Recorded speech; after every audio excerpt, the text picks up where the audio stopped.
Hi, everyone. Dr. Lisa Palmer, Dr. Mama Bear, coming to you live on pollen, poop, and popsicles. Kind of a weird title, I know. Pollen. So here in Florida, I know some of my friends around the United States have crazy amounts of snow right now. I'm jealous because when we tried to go skiing in North Carolina, it was ice. It was not good. So you guys can let me know if you were to ski, if it was icy, would you ski or would you just say, I'm not going to ski unless there's powder? And then are you living somewhere right now that's snowing? Because outside here in Florida, it is not snowing. It is raining pollen. It is sprinkling yellow bits of pollen. There's a lot of pollen right now. So the oak trees are dumping a crazy amount of pollen. When I'm driving, everybody's car is yellow.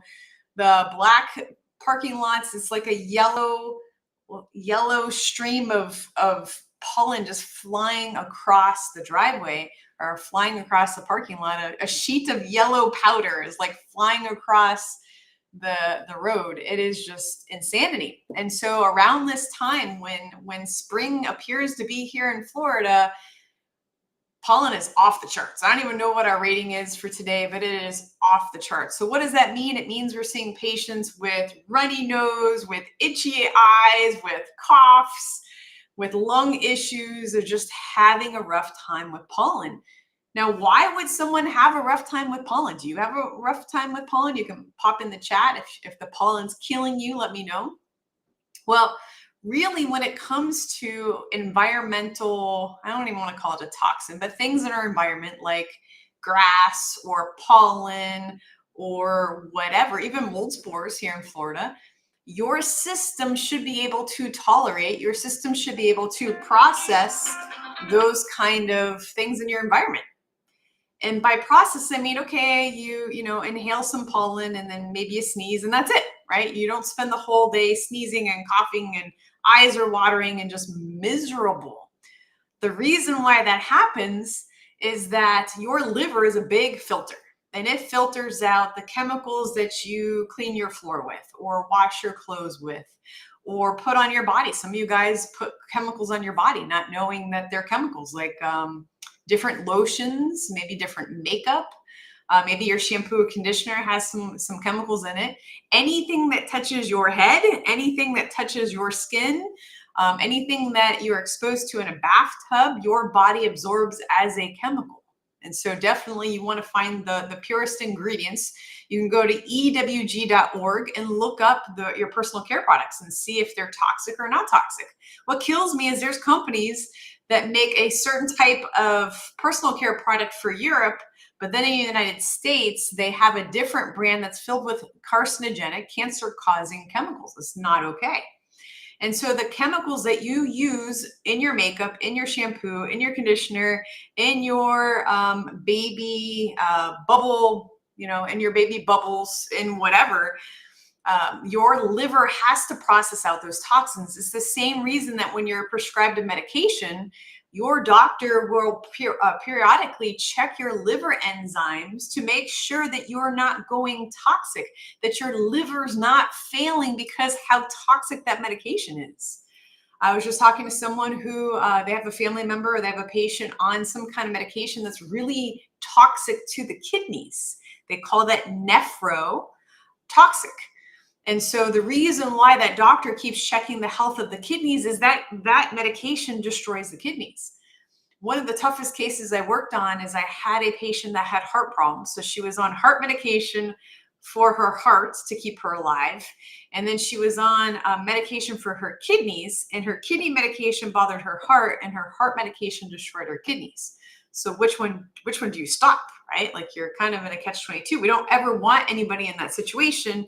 And if I had gotten to her earlier, we could have found the cause of whatever was happening with her heart or the cause of whatever was aggravating her kidney, rebalanced out her body with vitamins and minerals, and never would have had her in this situation. Because once you go down the medication chain, every single medication has a side effect. All medications have to get processed in the liver.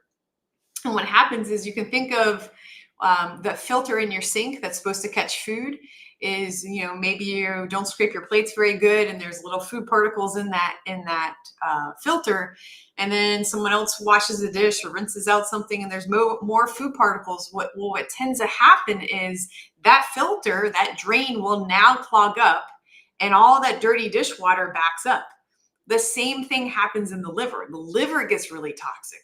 And then the liver cannot filter out any more chemicals, any more environmental conditions like pollen or grass. And now what's happened is now that person has sensitivity to it. So there's products like Antranex from Standard Process that actually works on the liver, helps the liver to cleanse itself, so then you can get exposed to pollen and not like scratch your eyes out like because they're so itchy, or sneeze or cough. There's a product called Algerco that also can help with the liver, help with liver function. And so you can be exposed to things in your environment, but because your liver has less clogging in it, if you will, you can tolerate, you can handle, you can be around high pollen counts or high mold counts or high counts of impurities, that we can call them impurities, in your environment.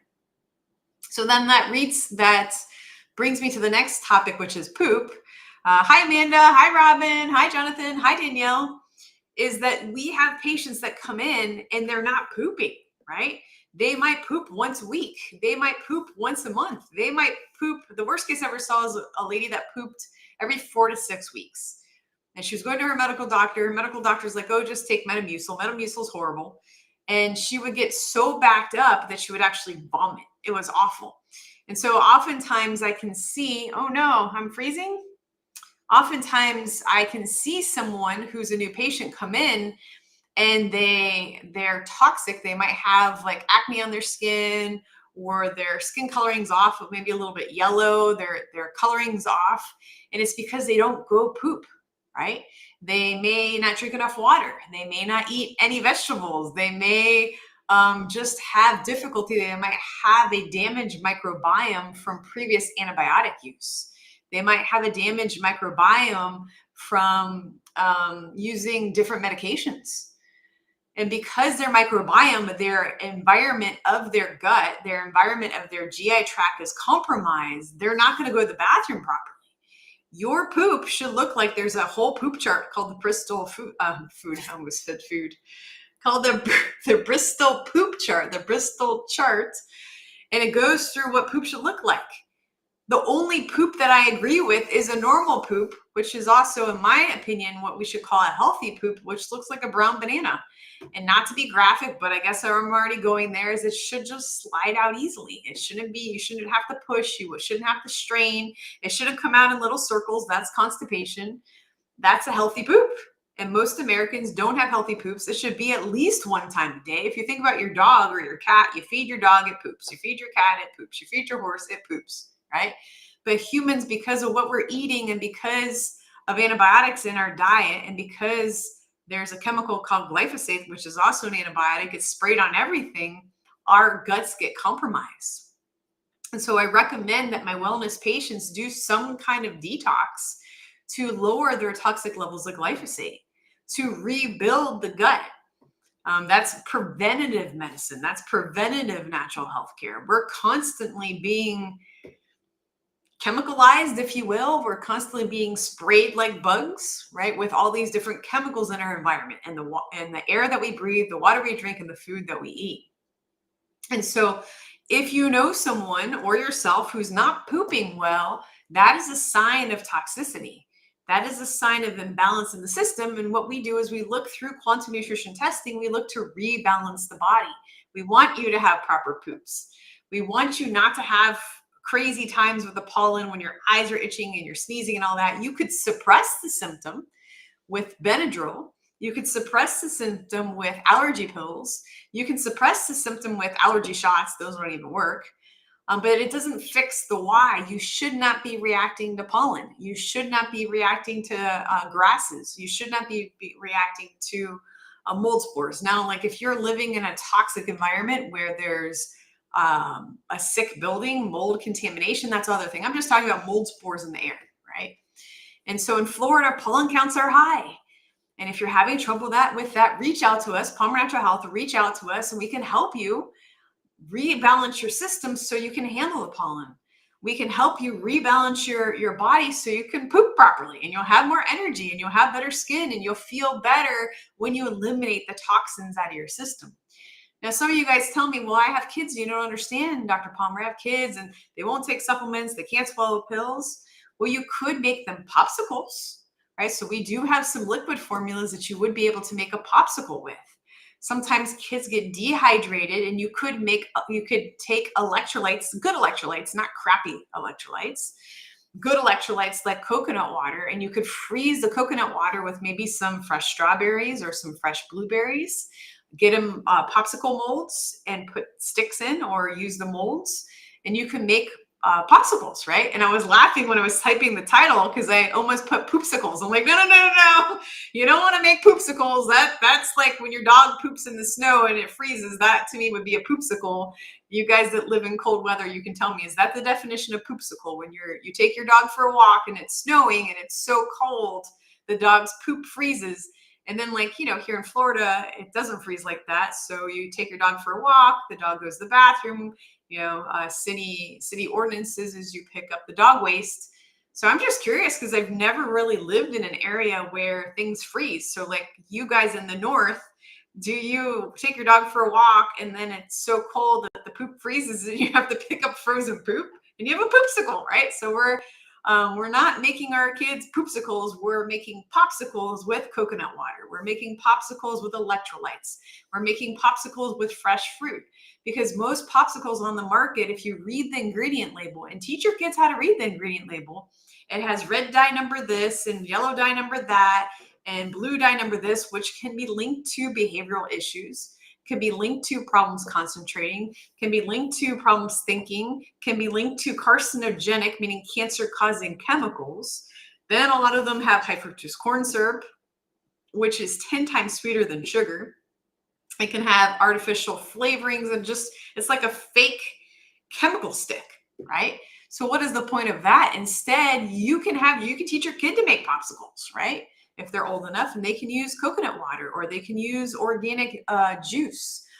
Cranberry juice has great positive effects on the urinary system, but cranberry juice is pretty bitter. So you could use cranberry juice, because it's red, to put in a little bit with the coconut water, and you can make popsicles, right? You can have different popsicles. My mom made one. It was mango, kiwi, and banana. And those were amazing, amazing popsicles. My daughter talks about them to this day. Grammy, if you're listening, hook us up with some of those kiwi popsicles. Those were really good. So I encourage you guys, project for this weekend, project for Easter, when the candy is going to be off the charts.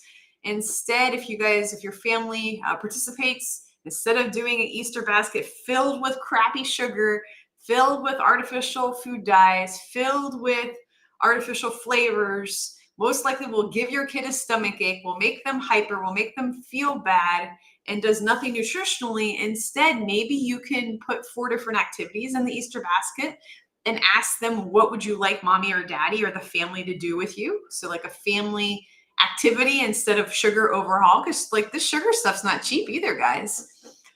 Maybe you guys could, like my daughter loves crazy socks. So she loves Scooby-Doo. So I can get her like Scooby-Doo socks or whatever. So you can still enjoy the holiday. You can still have fun with Easter. But I would just encourage you to maybe change it up instead of tons and tons of sugar. And, I was a kid that would eat all the jelly beans the minute Easter happened, and start eating chocolate for breakfast and eat off the bunny's ears. And definitely I love Cadbury eggs. So you guys can let me know if you love Cadbury eggs. I used to eat the Cadbury eggs. And those are like sugar death, like diabetes in an egg. It's not even an egg. It's chocolate with like white, creamy, sugary stuff. Nothing good. Danielle says they did rollerblades and pickleball set. I love that. Do something fun. Buy them a soccer ball. Buy them wiffle balls. Buy them a tennis ball. Buy them. My daughter loves to read. She loves Nancy Drew. So I've bought her Nancy Drew books in the past. I just bought her a how to draw cartoons, which she got early because they were not good at surprises. Yeah, but just try to find alternatives. Your kids will be more engaged. They'll be less crazy and hopped up on sugar, and you'll have an amazing holiday. I'm Dr. Lisa Palmer, Dr. Mama Bear. If you're having trouble with the pollen, if you're not a good pooper, if you need help with your kids, I'm here to help you. Palmer Natural Health, 407-682-8444. Good night, everyone.